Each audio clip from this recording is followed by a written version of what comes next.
Oração poderosa de Jesus. Antes de falar sobre oração poderosa, precisamos entender que todo o poder vem de Deus e não de nós, pois somos fracos e necessitamos totalmente dele. Mas há quem diga que existe sim orações poderosas, orações mais eficazes que as outras. Certa vez eu vi uma propaganda que dizia: venham no próximo culto, pois certo homem de Deus fará uma oração poderosa para desatar os nós e embaraços que estão prendendo a sua vida. E você será liberto da depressão, terá seu marido de volta, será promovido na empresa e etc. Quando vi isso, me assustei, pois a impressão que tive é que somente a oração daquele homem funcionava.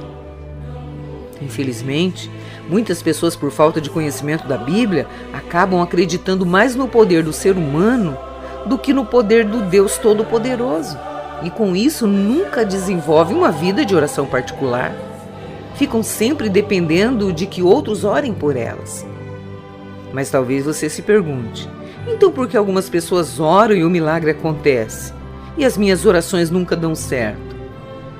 Porque Deus ouvia as orações de Jesus e dos homens e mulheres de Deus na Bíblia, mas as minhas orações não são atendidas? Será que a Bíblia fala sobre oração fraca e oração poderosa? A Bíblia diz que sim. Existem orações mais eficazes do que as outras.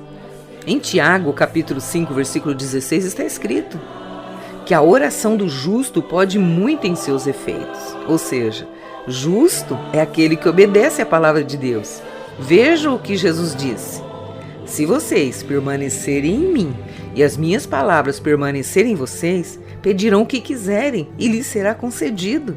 João capítulo 15, versículo 7.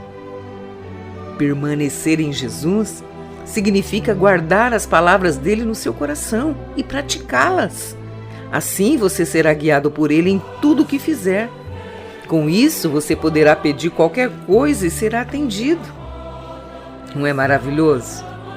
Mas é importante lembrar que Deus é soberano sobre todas as coisas e nem sempre fará o que pedimos, pois Ele nos ama, sabe o que é melhor para nós e o tempo certo de tudo acontecer. Esta é a confiança que temos ao nos aproximarmos de Deus e pedirmos alguma coisa de acordo com a sua vontade. Ele nos ouve, e sabemos que Ele nos ouve em tudo o que pedimos, sabemos que temos o que dele pedimos. 1 João, capítulo 5, versículo 14 e 15. Então, para que a sua oração seja eficaz, você deve primeiro permanecer em Jesus e depois entender que as suas orações devem estar de acordo com a vontade de Deus. Eu acredito que a maneira como as pessoas oram e as coisas que elas pedem revela muito sobre a sua maturidade espiritual. Houve uma fase em minha vida de oração que mostrava o quanto eu ainda era imaturo. Embora eu já tivesse entregado minha vida a Jesus e falava de Deus para as pessoas, as minhas orações eram carnais. Toda vez que eu orava, eu apresentava para Deus a minha lista de pedidos que eu queria que Ele respondesse com um sim, pois achava que só assim eu seria feliz. E tudo que eu pedi eram coisas terrenas. Senhor, me dê dinheiro para eu trocar o som do meu carro, me dê uma namorada, me dê condições para eu comprar um notebook, me abençoa nas provas que eu vou fazer na faculdade. Não estou dizendo de modo algum que seja errado orar por essas coisas. Aliás, a Bíblia diz que devemos pedir sim e não apenas agradecer, como muitos acreditam. Sempre quando pedimos algo, devemos analisar qual é a nossa motivação. Em Tiago, capítulo 4, versículo 2 e 3 está escrito: vocês ainda não têm, porque não pedem. Quando pedem, não recebem, pois pedem por motivos errados, para gastarem seus prazeres. Então, depois de me frustrar muito com as minhas orações, comecei a procurar na Bíblia quais eram os tipos de orações existentes. E ao ler os Salmos, comecei a orar utilizando versículos que ia aprendendo.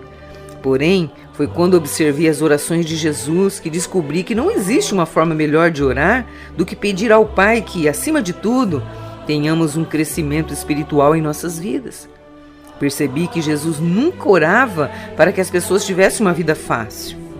Em vez disso, ele orava para que elas pudessem aprender com as situações, que suportassem tudo com bom ânimo e se tornassem exemplos vivos da graça de Deus. Quando Jesus estava na cruz, ele pediu ao Pai que tivesse misericórdia daqueles que estavam cegos espiritualmente. Pai, perdoa-lhes, porque não sabem o que fazem.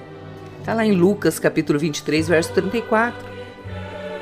Pouco antes de ser entregue para ser morto, Jesus pediu a Deus que protegesse seus discípulos da maldade do mundo e que eles tivessem uma vida de santidade. Não rogo que os tires do mundo, mas que os protejas do maligno. Eles não são do mundo, como eu também não sou. Santifica-os na verdade. A tua palavra é a verdade. João, capítulo 17, versículo 15 ao 17. Jesus também orou por aqueles que ainda creriam nele no futuro, para que fossem unidos com ele e com os irmãos na fé. Minha oração não é apenas por eles, rogo também por aqueles que crerão em mim por meio da mensagem deles, para que todos sejam um, Pai, como tu estás em mim e eu em ti. Que eles também estejam em nós, para que o mundo creia que tu me enviaste. João, capítulo 17, do verso 20 ao 21. Jesus também orou por Pedro para que, quando ele o negasse, não abandonasse sua fé. Simão, Simão, Satanás pediu vocês para peneirá-los como trigo, mas eu orei por você para que a sua fé não desfaleça. E quando você se converter, fortaleça seus irmãos. Aleluias! Por isso, amados, eu quero te encorajar a orar de forma diferente a partir de hoje. Se importe mais com a sua vida espiritual e das pessoas ao seu redor, ao invés de pedir apenas pelas coisas que você quer. Você perceberá que as bênçãos de Deus te alcançarão sem você precisar focar nelas, pois você estará pedindo aquilo que Deus se agrada. E sempre quando orar, reflita sobre a motivação do seu coração. No ministério de Jesus, ele não curava as pessoas porque queria mostrar o seu poder. Ele curava porque queria ver os doentes sendo curados. Ele não expulsava os demônios porque queria mostrar a sua espiritualidade, mas porque queria vê-las libertas da opressão de Satanás.